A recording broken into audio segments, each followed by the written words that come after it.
ආදරණීය දුවේ පුතේ, අද අපි බලමු කොහොමද අධික අවුරුද්දක් සහ සාමාන්‍ය අවුරුද්දක් වෙන් කර අඳුනගන්නේ කියලා. ඔයාලා සාමාන්‍යයෙන් දන්නවා සාමාන්‍ය අවුරුද්දකට නම් අවුරුද්දකට දින තියෙනවා 365. එතකොට අධික අවුරුද්දකට තියෙන්නේ දින 366යි. ඒ කියන්නේ සාමාන්‍ය අවුරුද්දකට වඩා අධික අවුරුද්දකට දින එකක් වැඩියෙන් තියෙනවා. මේ දින එක කොහොමද වැඩි වෙන්නේ? ඔයාලා දන්නවද? සාමාන්‍ය අවුරුද්දක් නම් පෙබරවාරි මාසෙට තියෙන දින 28යි. එහෙනම් අධික අවුරුද්දක් නම් පෙබරවාරි මාසෙට තියෙන්නේ දවස් 29යි. එහෙනම් අවුරුද්දක්ද සාමාන්‍ය අවුරුද්දක්ද කියලා බලන්න පුළුවන්. ඒ වර්ෂයට අදාළ දින කැලෙන්ඩරේ අරගෙන පෙබරවාරි මාසයේ දින ගන්න බලලා. එතකොට අපි 2026 කැලෙන්ඩරේ බැලුවොත් අපි බලමු මේක අධික අවුරුද්දක්ද නැද්ද කියලා ඒ විදිහට බලලා. 2026 අවුරුද්දේ පෙබරවාරි මාසයේ දින කැලෙන්ඩර් එකක් තමයි මේක තියෙන්නේ. එතකොට මේ පෙබරවාරි මාසයේ පැහැදිලිවම තියෙනවා දින 28ක් කියලා. එතකොට එහෙනම් ඒ 26 අවුරුද්ද කියලා කියන්නේ අපිට ගන්න පුළුවන් සාමාන්‍ය අවුරුද්දක් කියලා.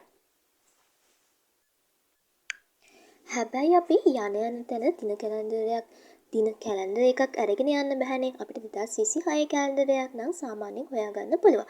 හැබැයි අපිට 2020 21 අවුරුද්ද සහ ඊට ඉහළ වර්ෂයකදී වගේම 2030 තාම ඇවිල්ලා නැති අවුරුද්දක් අධික වර්ෂයක්ද සාමාන්‍ය අවුරුද්දක්ද කියලා කොහොමද දුවේ පුතේ අපි ඉක්මනින්ම හොයාගන්නේ? මොකද අපි යන තැන දින කැලෙන්ඩර් අරන් යන්නේ නැහැනේ. එතකොට කොහොමද අපි හොයාගන්නේ? ඒකට කෙටි ක්‍රමයක් තියෙනවා. එහෙනම් අපි බලමු දැන් කොහොමද අධික අවුරුද්දක්ද සාමාන්‍ය අවුරුද්දක්ද කියලා අවුරුද්දක් හොයාගන්නේ. එහෙනම් අපි දැන්ටම දන්නවා 2026 අවුරුද්ද කියලා කියන්නේ සාමාන්‍ය අවුරුද්දක් කියලා. හරි. අපි මෙන්න මේ කෙටි ක්‍රමය පාවිච්චි කරලා බලමු 2026 අවුරුද්ද කියලා කියන්නේ සාමාන්‍ය අවුරුද්දක්ද කියලා. බලන්න ඕනේ අදාළ වර්ෂයේ අගට බිංදු දෙකක් තියෙද කියලා. අගට බිංදු දෙකක් තියෙනවා නම් ඒ අදාළ වර්ෂය මොකක් වුණත් ඒක 100 ගුණාකාරයක් වෙනවා. එතකොට අපි 100 ගුණාකාරයක් නම් 100 ගුණාකාරයක් නම් අපි ඒක 400න් බෙදලා තමයි අධික අවුරුද්දක්ද නැද්ද කියලා බලන්නේ. ඒ කියන්නේ අදාළ වර්ෂයේ 100 ගුණාකාරයක් නම් ඒක 400න් බෙදෙනවා නම් ඒ අවුරුද්ද අධික අවුරුද්දක් වෙනවා. හැබැයි බලන්න මේ 2026 කියන අවුරුද්දේ අගට තියෙන බිංදු දෙකක් නෙමෙයි. ඒ කියන්නේ මේ අවුරුද්ද 100 ගුණාකාරයක් නෙමෙයි.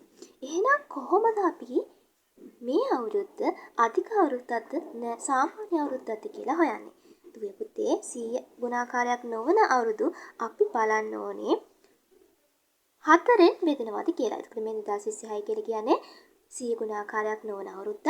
එහෙනම් අපි මේක බලන්න ඕනේ 2026 කියලා කියන්නේ 4ෙන් බෙදෙන අවුරුද්දක්ද කියලා. එතකොට දුවේ පුතේ අපි පාඩම් වලින් ඉගෙනගෙන තියෙනවා මුළු සංඛ්‍යාවක් අපිට විශාල සංඛ්‍යාවක් දීලා තියෙද්දි ඒ සංඛ්‍යාවම 4ෙන් බෙදීම අවශ්‍ය වෙන්නේ නැහැ. ඒක 4ෙන් බෙදනවද බලන්න. ඒ අදාළ සංඛ්‍යාවේ අවසානයේ තියෙන ඉලක්කම් දෙකෙන් සෑදෙන සංඛ්‍යාව 4ෙන් බෙදෙනවා නම් අපිට කියන්න පුළුවන් මෙම සංඛ්‍යාවම 4ෙන් බෙදෙනවා කියලා. හරි. එතකොට මේ 2026 කියලා කියද්දී අකට තියෙන ඉලක්කම් දෙක 26 තියෙන්නේ 26 කියන්නේ 26. එතකොට මේ 26 කියලා කියන එක 4ෙන් බෙදෙන්නේ නැහැ. එහෙනම් මේ 2026 කියලා කියන්නේ සාමාන්‍ය අවුරුද්දක් කියලා අපිට එනවා.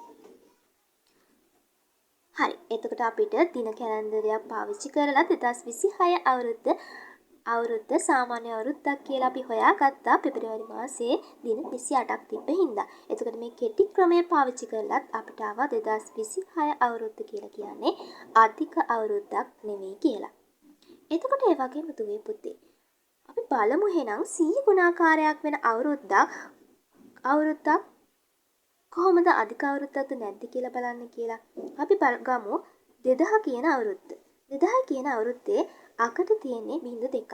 එහෙනම් මේ 2000 අවුරුද්ද කියලා කියන්නේ 100 ගුණාකාරයක් වෙනවා. මම ඉස්සෙල්ලත් කිව්වද ඔයාලා පුතාලට 100 ගුණාකාරයක් වෙන අවුරුද්දක් නම් අපි ඒක බෙදලා බලන්න ඕනේ 400න්. එහෙනම් අපි මේ 2000 කියන අවුරුද්ද බෙදලා බලමු 400ෙන්.